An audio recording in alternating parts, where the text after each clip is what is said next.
হারিয়ে যাওয়া লিলি কানু এখনও বাড়িতে ফিরে আসেননি।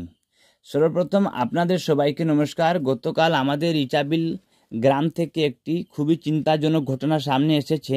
আমাদের ইচাবিল গ্রামের বাসিন্দা শ্রী অশোক কুমার কানুর 2 নম্বর কন্যাশ্রী লিলি কানু গতকাল তারিখ 8/9/2025 ইংরেজি দুপুর 1 ঘটিকার সময় এসএসজি থেকে পাওয়া 10,000 চেক নিয়ে বাজারিচোরা ইন্ডিয়ান ব্যাংকে জমা দেওয়ার জন্য বাড়ি থেকে বেরিয়ে যান, আর বাড়িতে ফিরে আসেন না।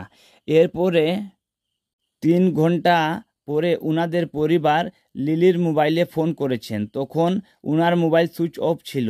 এরপরে লিলির পরিবারের লোক লিলিকে খুঁজতে বের হন।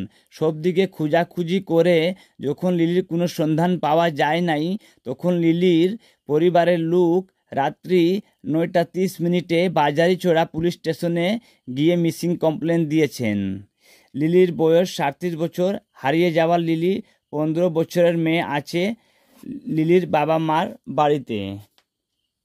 হারিয়ে যাওয়া লিলি ঘর থেকে বের হওয়ার সময় যে পোশাকটি পরেছিলেন, আকাশি রঙের শাড়ি ও লাল রঙের ব্লাউজ। যদি আপনারা লিলির কোনো সন্ধান পান তাহলে এই নাম্বারে যোগাযোগ করিবেন 9101598787। আরও একটি নাম্বার আছে 6001318192। আপনার সাহায্যে অনেক প্রয়োজন, আপনারা একটি সাহায্যের হাত বাড়ান। ধন্যবাদ।